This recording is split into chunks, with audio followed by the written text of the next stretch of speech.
জীবনের যে কোনো ভুল, ব্যর্থতা বা সমস্যার মুখোমুখি হলে আমরা সবচেয়ে আগে কি করি?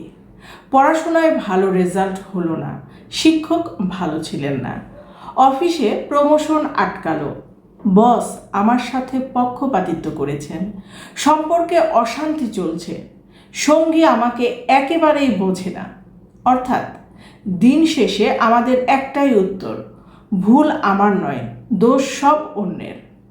অন্যকে দোষ দিয়ে সাময়িক শান্তি হয়তো পাওয়া যায়, কিন্তু আপনি কি জানেন দীর্ঘ মেয়াদে এই অভ্যাসটি আপনার ব্যক্তিত্বকে ভেতরে ভেতরে পঙ্গু করে দিচ্ছে। অন্যের উপর দায় চাপিয়ে দিলে একটা বড় সুবিধা পাওয়া যায়, তাৎক্ষণিকভাবে অপরাধ বোধ বা মানসিক চাপ থেকে মুক্তি পাওয়া যায়। নিজেকে মনে হয় নির্দোষ, একজন ভিকটিম বা ভুক্তভোগী। কিন্তু নিউরোসায়েন্স ও সাইকোলজি বলছে এই যে সাময়িক আরাম, এটাই মূলত এক ধরনের মানসিক ফাঁদ। আমরা যখন কোনো ভুলের দায়িত্ব অন্যের উপর ছেড়ে দেই, তখন অবচেতনভাবেই আমরা নিজেদের ব্রেনকে একটা বার্তা পাঠাই, আমার জীবনের নিয়ন্ত্রণ আমার হাতে নেই। আর এই ভাবনাটাই ধীরে ধীরে আপনার আত্মবিশ্বাস, সিদ্ধান্ত নেয়ার ক্ষমতা এবং ব্যক্তিগত বৃদ্ধিকে থামিয়ে দেয়। সহজ কথায় আপনার ব্যক্তিত্বকে পঙ্গু করে দেয়। তাহলে প্রশ্ন হলো, অন্যকে দোষ দেওয়ার এই ক্ষতিকর মানসিকতা থেকে নিজেকে কিভাবে বের করবেন? প্রথম পদক্ষেপ, যে কোনো সমস্যার মুখে পড়ে নিজেকে একটি প্রশ্ন করুন, এই পরিস্থিতির পেছনে কি আমার কোনো ভূমিকা আছে? শিক্ষক হয়তো অতটা ভালো পড়াননি, কিন্তু আপনিও কি নিয়মিত ক্লাসে মনোযোগ দিয়েছিলেন?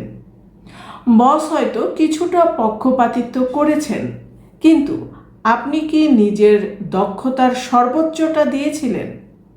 পুরো দোষ নিজের ঘাড়ে নিতে হবে না, কিন্তু নিজের 10% ভুলকেও যদি আপনি স্বীকার করতে শেখেন, তবে আপনি নিজের জীবনের দায়িত্ব নিতে শুরু করবেন। মনে রাখবেন, যা আপনি নিয়ন্ত্রণ করতে পারবেন না তা নিয়ে অভিযোগ করে লাভ নেই, কিন্তু আপনার নিজের কাজটুকু পুরোপুরি আপনার নিয়ন্ত্রণে। শিক্ষক বা বস আপনার নিয়ন্ত্রণে নেই, কিন্তু পড়াশোনা বা কাজটা আপনার নিজের। আপনার দক্ষতা আপনার নিজের নিয়ন্ত্রণে।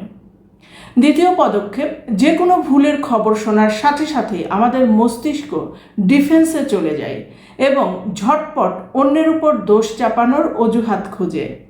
এই মানসিক স্বয়ংক্রিয় প্রবৃত্তি বা অটোমেটিক রেসপন্সকে থামানোর জন্য 3 সেকেন্ডের বিরতি প্রয়োগ করুন।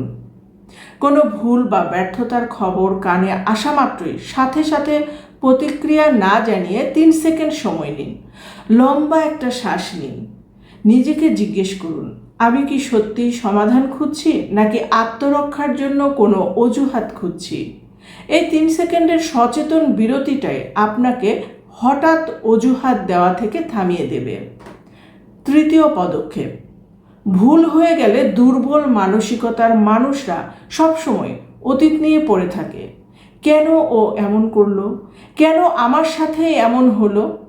কিন্তু শক্তিশালী ব্যক্তিত্বের মানুষরা সব সময় ভবিষ্যতের দিকে তাকায়।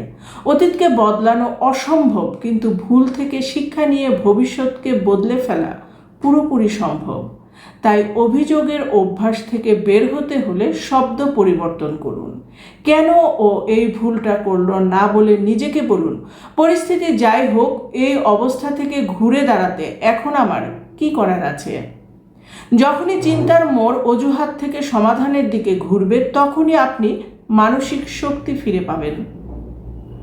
চতুর্থ পদক্ষেপ, অন্যকে দোষ দেওয়ার মূল কারণই হলো আমরা ভুল করাকে একটি চরম অপরাধ বা পরাজয় বলে মনে করি। আমরা ভাবি ভুল স্বীকার করলেই বুঝি সমাজে আমার ইগো বা সম্মান ছোট হয়ে যাবে।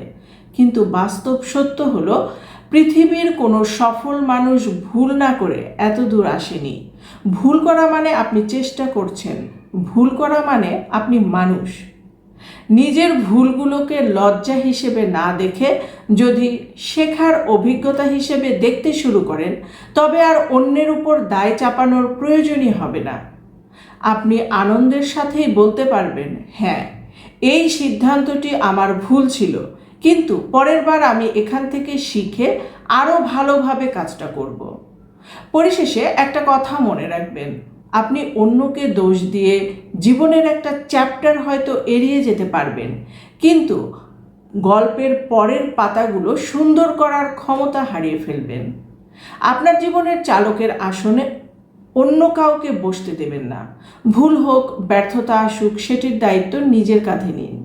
কারণ নিজের ভুলের দায়িত্ব যে নিতে পারে, জীবনের চূড়ান্ত সাফল্যের কৃতিত্ব দিন শেষে তারই প্রাপ্য।